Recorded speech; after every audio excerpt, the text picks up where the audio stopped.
പത്തനംതിട്ടയിലെ LDFിന്റെ സ്ഥാനാർത്ഥി doctor Thomas Isaac വളരെ ജനകീയനാണ്. ഒപ്പം തന്നെ ഒരു അക്കാഡമിഷ്യൻ കൂടിയാണ്.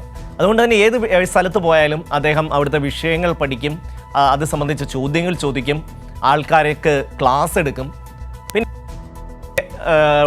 ഇത് സംബന്ധിച്ച് സംവദിക്കാനും ചോദ്യങ്ങൾ ചോദിക്കാനും എല്ലാം അദ്ദേഹം തയ്യാറാവും. സ്വാഭാവികമായിട്ടും പലപ്പോഴും എതിർ സ്ഥാനാർത്ഥികൾക്ക് അതൊരു ബുദ്ധിമുട്ടാവും എന്നുള്ള കാര്യത്തിൽ സംശയമൊന്നുമില്ല. ഇപ്പോൾ ചോദ്യങ്ങളിൽ നിന്ന് ഒളിച്ചോടി പത്തനംതിട്ടയിലെ UDF സ്ഥാനാർത്ഥി ആന്റോ ആന്റണി MP SFIക്കെതിരെ വാർത്താസമ്മേളനം നടത്തുമെന്ന് MP അറിയിച്ചിരുന്നെങ്കിലും 2 ദിവസം കഴിഞ്ഞിട്ടും ആന്റോയുടെ മൗനം തുടരുകയാണ്. അതേസമയം തൻ്റെ 12 ചോദ്യങ്ങൾക്ക് UDF സ്ഥാനാർത്ഥി ഉത്തരം പറയണമെന്ന് LDF സ്ഥാനാർത്ഥി ഡോക്ടർ തോമസ് ഐസക് ആവശ്യപ്പെട്ടു. അല്ല, ശബരിമല കേന്ദ്ര സഖാവ് ഉപയോഗിച്ചിട്ടില്ല. കണക്കുണ്ട്, ഞാൻ കണക്ക് തന്നെ കൃത്യം ലിസ്റ്റ് തന്നെ തരാം.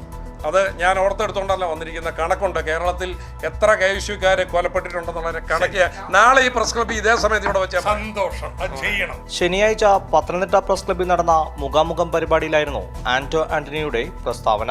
തോമസ് ഐസക് പറയുന്നത് തന്റെ 12 ചോദ്യങ്ങൾക്ക് ആന്റോ മുഖാമുഖത്തിൽ മറുപടി പറഞ്ഞില്ല എന്നാണ്.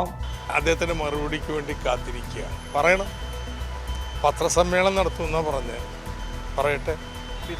ഒരു 1 ഡസൻ ചോദ്യങ്ങൾക്ക് മറുപടി പറയാനുണ്ട്.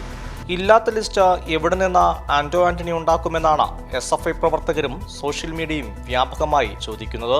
രാജ്യം ഗൗരവമായി ചർച്ച ചെയ്ത പല വിഷയങ്ങളിലും ഉത്തരം പറയണമെങ്കിൽ ആന്റോ ആന്റണിക്ക് പഠിച്ച ശേഷമേ പറ്റൂ. NIA ബില്ലിനെ സംബന്ധിച്ചുള്ള ഞാനത് പഠിച്ചിട്ട് പറയാം. അതേക്കുറിച്ച് പഠിച്ചിട്ട് പറയാം. ശരി. കാര്യങ്ങൾ ഇങ്ങനെയൊക്കെയാണെങ്കിലും ധനകാര്യമന്ത്രിയായിരുന്ന തോമസ് ഐസക്കിനെ അംഗീകരിക്കുവാനും ആന്റോ തയ്യാറായി. ഇപ്പം UDF ഭരിച്ചിട്ട് ഇറങ്ങിയിട്ട് ബഹുമാനായ തോമസ് ഐസക് ധനകാര്യമന്ത്രിയായി വന്നു. ഉച്ചക്കഞ്ഞിക്ക് വിഷമിക്കേണ്ടി വന്നിട്ടില്ല, പെൻഷൻ കൊടുക്കാൻ വിഷമിക്കേണ്ടി വന്നിട്ടില്ല. ഈ സാധാരണക്കാരുടെ ജീവിതത്തെ ബാധിക്കുന്ന ഒരു പ്രശ്നങ്ങൾക്ക് വിഷമിക്കത്തില്ല. സപ്ലൈകോയിൽ അന്ന് അതിനുള്ള സാഹചര്യം ഉണ്ടായിരുന്നു. മാധ്യമപ്രവർത്തകരുടെ ചോദ്യത്തിനു മുമ്പിൽ പഠിച്ചിട്ട് പറയാമെന്നാണ് നിരന്തരം ആന്റോ ആന്റണി പറയുന്നത്.